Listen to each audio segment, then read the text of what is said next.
నెల్లూరు జిల్లాలో నోషనల్ ఖాతాల ప్రక్రియ మొదలైనట్లు జిల్లా జాయింట్ కలెక్టర్ కార్తీక్ తెలిపారు.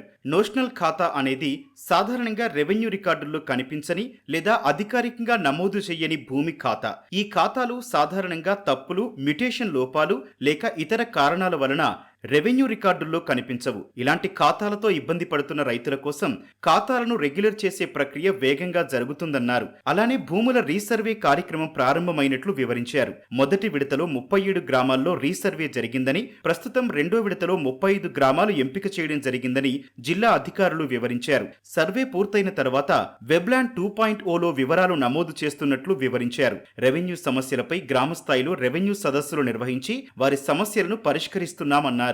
జిల్లాలో మనము నోషనల్ ఖాతాస్ డ్రైవ్ అనేది టేకప్ చేస్తున్నాము. నోషనల్ ఖాతాస్తో ఇబ్బంది పడుతున్న వాళ్ళందరూ కూడా వాళ్ళ ప్రాపర్ డాక్యుమెంట్స్ డెఫినెట్లీ తహసీల్దార్ ఆఫీస్లో సబ్మిట్ చేసినట్లయితే అవన్నీ కన్సిడర్ చేసి మనం నోషనల్ ఖాతాల్ని రెగ్యులర్ ఖాతాలుగా మార్చే ప్రయత్నం చేస్తున్నాము.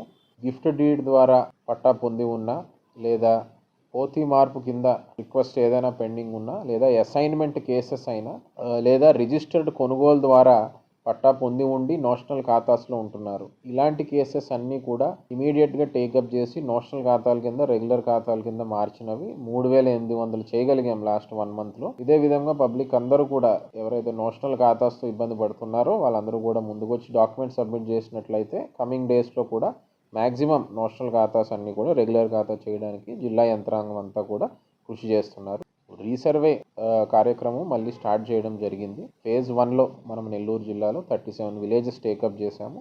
అదేవిధంగా ఫేజ్ 2లో కూడా మనము సుమారుగా 35 విలేజెస్లో రీసర్వే అనేది టేకప్ చేశాము. ఈసారి ఎటువంటి తప్పిదాలకి చోటు లేకుండా ఎవరైతే రైతు ఉన్నారో, పట్టాదారు ఉన్నారో, పట్టాదారుని కాన్ఫిడెన్స్లోకి తీసుకుని ఏం ప్రక్రియ జరుగుతుంది రీసర్వేలో, గ్రౌండ్ ట్రూతింగ్ జరుగుతుందా లేదా విలేజ్ బౌండరీ కొలుస్తున్నామా లేదా గ్రౌండ్ వ్యాలిడేషన్ జరుగుతుందా, 9 నోటీసులు ప్రాపర్గా ఇచ్చారా లేదా అనేది ప్రతి స్టేజ్లో కూడా పట్టాదారుని కాన్ఫిడెన్స్లోకి తీసుకుని ఈసారి రీసర్వే కండక్ట్ చేయడం జరుగుతుంది. వెబ్లాండ్ 2.0 ద్వారా ఎక్కడైతే రీసర్వే పూర్తయిందో ఆ గ్రామాలన్నింటిలో కూడా గోల్డెన్ రికార్డ్స్ అనే కాన్సెప్ట్తో వెబ్లాండ్ 2.0లో స్టేట్ లెవెల్లో మనకి రికార్డ్స్ అన్నీ కూడా పొందుపరుస్తుంది. పాస్బుక్స్కి సంబంధించి అదేవిధంగా 1B అడంగల్ రిక్వెస్ట్ అన్నీ కూడా అర్జీ పెట్టుకోవడంతో పాటుగా ఇంకొక వెసులుబాటు కూడా ఉంది. డెఫినెట్లీ సచివాలయం ద్వారా ప్రజలు మీ సేవ ద్వారా లేదా GSWS సచివాలయం ద్వారా కూడా సర్వీస్ రిక్వెస్ట్ కింద కూడా రైజ్ చేసుకుంటే